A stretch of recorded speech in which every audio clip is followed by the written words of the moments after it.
Bang! Langit penuh guntur. Tapi Qin Yichen berdiri diam setelah petir ditambahkan lagi dan lagi. Melihat lembah yang dipantulkan berulang kali, semua orang di lapangan memandang ke arah siluet ramping lampu pompa yang penuh kerumitan. Bagaimana ini bisa terjadi? Kesengsaraan guntur anak ini sangat menakutkan. Kesengsaraan guntur ini lebih mengerikan daripada saat aku menghadapi satu lapisan surgawi.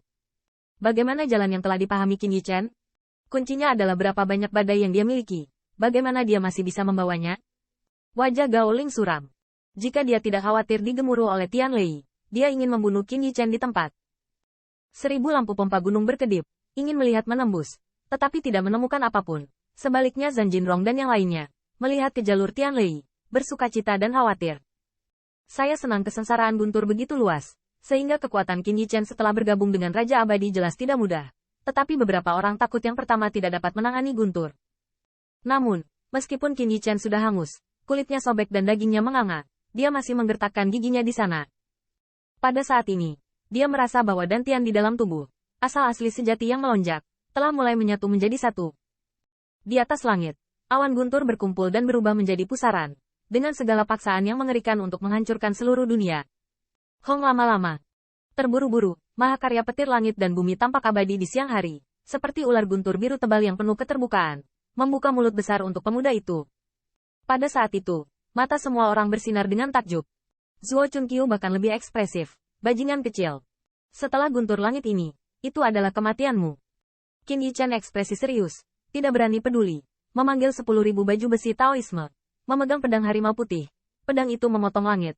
Sepertinya petir harus dipotong menjadi 2,5. Bang! Apa? Tanda seru. Tanda seru. Momen kilat yang menyilaukan. 1000 kaoru akhirnya melihat bekas luka di tubuh pemuda itu. Dan penampilan keras kepala yang memegang pisau ke langit. Tian Lei Jia, yang memiliki beberapa titik siluet tipis dan ramping, terlihat sangat kecil, seolah-olah hanya semut di antara langit dan bumi. Namun, meski berteriak, Qin Yichen menahan lututnya. Dia bisa merasakan tubuhnya berubah seperti api mandi yang terlahir kembali. Dengan 4 anggota badan dan 4 kerangka, semuanya terlahir kembali. Tidak hanya itu, di antara para dantian, asal-usul sebenarnya dari gelombang emas juga terkondensasi menjadi sinar cahaya keemasan. Jika Anda melihat lebih dekat, cahaya keemasan memancarkan keterikatan naga emas. Ini adalah kekuatan abadi pertama dari Qin Yichen. Awan petir menghilang, dan langit kembali cerah dan tak berawan, dan angin sepoi-sepoi bertiup melintasi lembah dan jatuh pada siluet ramping. Siluet itu memiliki wajah yang tampan, lingkaran, tidak dapat dijelaskan, terlihat seperti pancaran cahaya keemasan. Kekuatan abadi bergejolak, itu adalah Qin Yichen. Namun, ketika Lei Yun menghilang, dia menambahkan Dao Venerable Claim Qin Immortal Monarch. Yichen, kamu baik-baik saja? Zhan Jinrong merespons paling cepat, melintas ke sisinya, dan mengeluarkan brokat untuk dikenakan pada Qin Yichen sambil membantu. Orang-orang dalam perang Korea Utara juga melangkah maju, menunjukkan perhatian, dan melihat banyak siluet yang sudah dikenalnya. Qin Yichen tersenyum, saya baik-baik saja. Senyumannya masih sangat acuh tak acuh, tetapi memberi orang perasaan yang berbeda seperti langit dan bumi. Zhan Jinrong mengerti bahwa inilah caranya. Tanya langit dengan kata, naik ke negeri dongeng.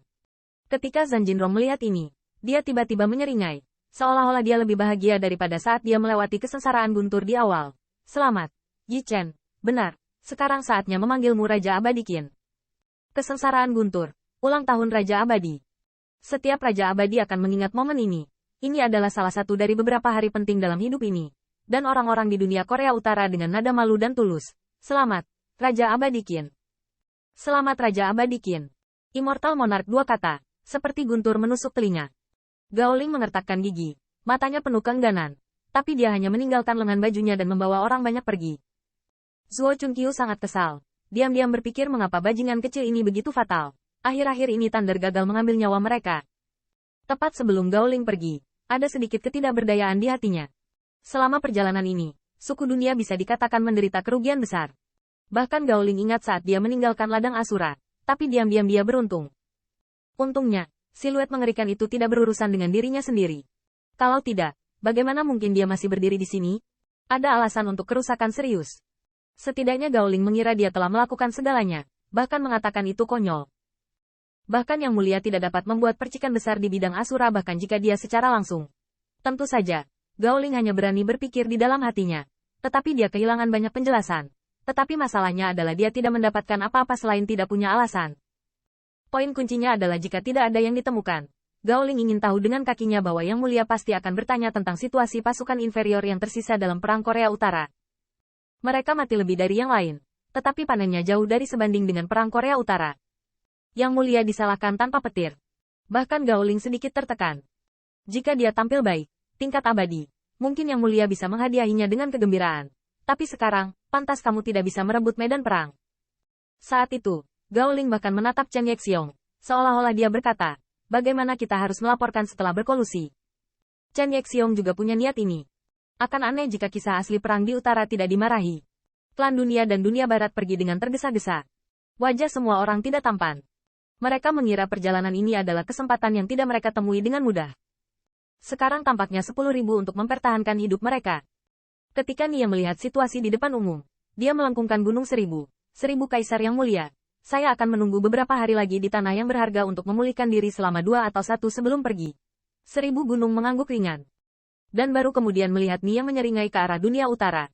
Mengepalkan tangan. Selamat, Raja Abadi Qin. Ni Yue juga tertawa.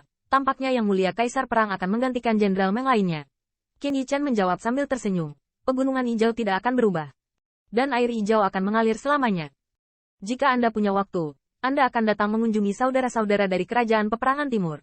Ni yang juga pergi. Tetapi di antara orang-orang di Perang Korea Utara, banyak yang iri. Pikirkan tentang diri Anda di Qin Yichen. Ranah apa ini? Sangat menyenangkan menjadi pembangkit tenaga listrik teratas. Terutama Tielisan dan Yuruntian. Mereka dan Qin Yichen adalah kenalan lama. Sebelum Qin Yichen menerobos alam surga, mereka adalah kesempurnaan alam surga. Setelah Qin Yichen bergabung dengan Heaven Realm, mereka masih Heaven Realm Perfection. Tahap tengah alam surga begitu, nanti begitu. Hari ini Qin Yichen telah menjadi Raja Abadi Qin, dan mereka masih kesempurnaan alam surga. Dua orang-orang saling melirik tanpa rasa cemburu. Lagi pula, persahabatan itu tidak dangkal. Tetapi mereka hanya merasakan, apakah Jin-Jin adalah sesuatu di kolam, dan transformasi naga saat menghadapi angin dan hujan. Pada saat ini, saya melihat 1000 Sunway menyipitkan mata dan mengangkat tangannya sambil tersenyum. Qin Immortal Monarch, selamat.